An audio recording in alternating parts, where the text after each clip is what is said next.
you ever feel like your mind is a battlefield? A war of competing voices, ranging from those voices that we love to those we wish would simply go away. Now imagine you take the wish for some voices to simply go away to the extreme. Imagine you believe that every voice must be summarily eliminated. Welcome to the allegory of the bandit Angulimala, the killer convinced that all thoughts were problematic. But he didn't come up with this idea on his own. Before he became a killer, Angulimala was a student, a devoted disciple, and his teacher, an advocate of truth as simple, singular, and absolute, and beyond thought. And so, for Angulimala, thought became the enemy. Not to be seen as containing ideas to be debated, not to be appreciated, but to be destroyed. And so Angulimala did exactly that.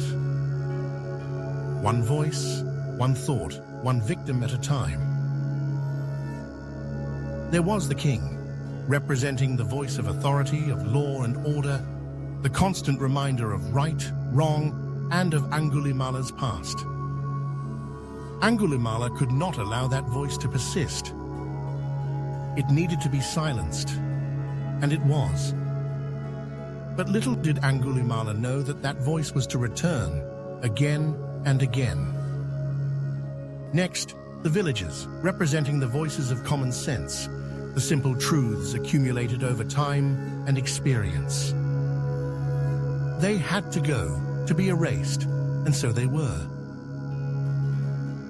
Then, the elephant, the horse, the chariot, and the deer, representing the teachings of Hinduism, of established religious tradition, of ancient wisdom passed down through generations.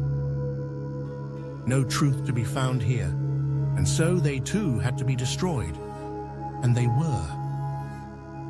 And finally, Angulimala comes across the pregnant woman and her breached baby, representing those voices in Angulimala's head that were inherently contrary, inherently problematic, inherently painful. And so, Angulimala kept running, kept suppressing, kept silencing, kept killing, convinced that if he could suppress every voice as it arose, that which was left would be the truth. And then, he came across the Buddha voice. And here's where the story takes a turn. The Buddha didn't argue. He didn't fight. He didn't run.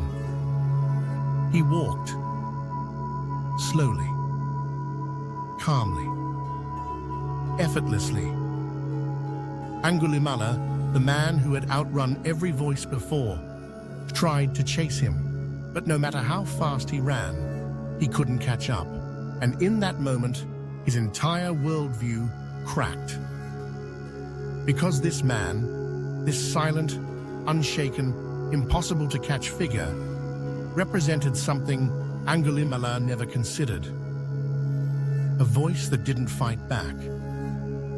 A voice that pointed at a different truth. Desperate, Angulimala shouted, "Stop!" And the Buddha turned and delivered a response that obliterated everything Angulimala thought he knew. I have stopped. It is you who have not stopped. For the first time since becoming misguided about truth, Angulimala realized there was something yet for him to learn.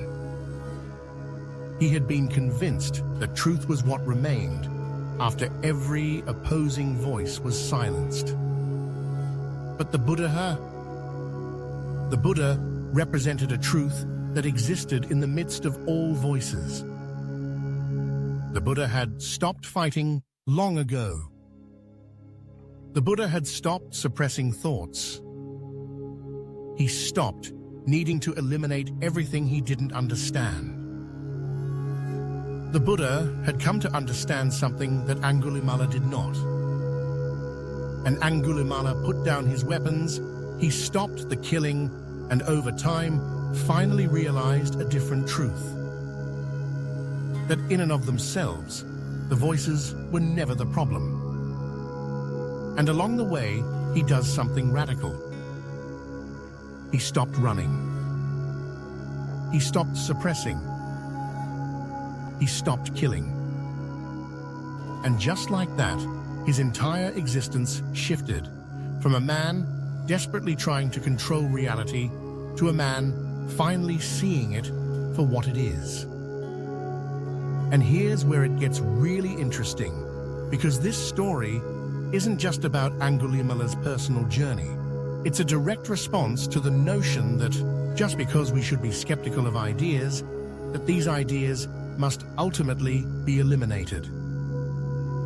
If Buddha was promoting this variant of nihilism, he would have told Angulimala, "Nothing matters, keep killing, who cares?" But instead, the Buddha showed Angulimala that while we may not be able to articulate the truth, it isn't revealed in destruction. It's found in stopping, in letting thoughts arise and fall, in recognizing that reality cannot be suppressed, controlled, or silenced for very long, and not without consequences. So, if Angulimala represented the belief that truth is what is left after erasing every voice, and the Buddha represented the realization that truth is beyond such destruction, then what does this say about morality, redemption, and the nature of thought itself?